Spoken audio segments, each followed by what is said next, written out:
Hello అందరికీ ఎలా ఉన్నారు అందరూ. So welcome back to my channel, it's me Gayo. ఈరోజు వీడియో ఏంటంటే, యాక్చువల్లీ ఈ వీడియో నేను లేట్గా పోస్ట్ చేస్తున్నాను. మొన్నటి వరకు వర్షాలు కంటిన్యూస్గా పడ్డాయి కదా.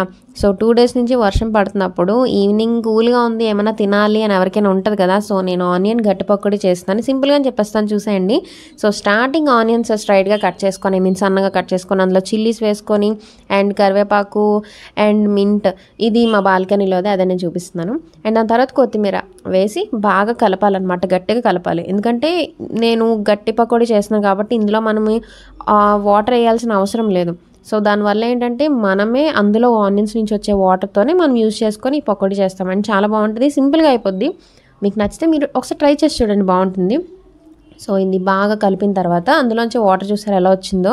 సో మనం దాని తర్వాత అల్లం వెల్లుల్లి పేస్ట్ చేయడానికి ఏంటంటే, మీ ఇంట్లో ఉంటే వేసుకోండి. నేను ఏంటంటే మామూలుగా రోకలు ఉంటుంది కదా, అందులోనే తక్కువ క్వాంటిటీ కాబట్టి నేను అలా చేసేస్తాను అనమాట.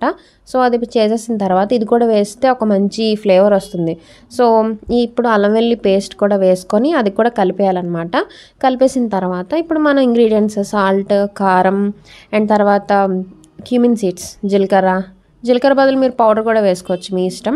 అండ్ ధనియా పౌడర్ వేసుకుంటున్నాను.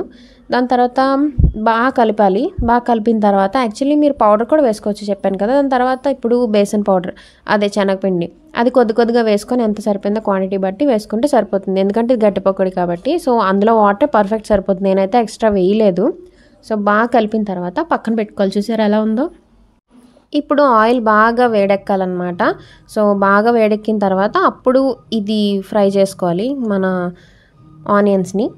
ఇదేంటంటే ఇప్పుడు ఫస్ట్ పార్ట్ వేసాను, ఇది అయిపోయిన తర్వాత మళ్ళీ సెకండ్ పార్ట్ వేస్తాను. అండ్ చాలా బాగుంటుంది, మనం ఏదైనా మూవీ చూస్తూ అలా టైం స్పెండ్ చేస్తూ ఈవినింగ్ అలా స్నాక్లా తినచ్చు అనమాట. సరదాగా బాగుంటుంది, సింపుల్గా అయిపోద్ది, మనం పెద్ద స్ట్రెయిన్ అవ్వాల్సిన అవసరం లేదు, ఈజీగా ఇంట్లో దొరికే సామాన్లు అన్నీనా. సో అదనమాట. ఇది కొంచెం గోల్డెన్ కలర్లో వచ్చిన తర్వాత అప్పుడు మనం తీసుకొని తింటే సరిపోతుంది. అండ్ నేనైతే ఇలా చేశాను అనమాట. ఒక్కసారి మీరు ట్రై చేసి చూడండి, మీకు నచ్చితే కింద కామెంట్ సెక్షన్లో కామెంట్ చేసి చెప్పండి. అండ్ ఇంకా ఏమైనా కావాలన్నా కూడా చేయండి. నేను ఇంకా కుకింగ్ అండ్ నార్మల్ వ్లాగ్స్ ఇలా ఇలాంటివన్నీ పెడదాం అనుకుంటున్నాను. అండ్ మీకు ఏమైనా సజెషన్స్ ఉంటే నాకు చెప్పండి, ఓకేనా. అండ్ ట్రై చేయండి, ట్రై చేసి ఎలా ఉందో చెప్పండి, ఓకేనా. Bye bye, take care.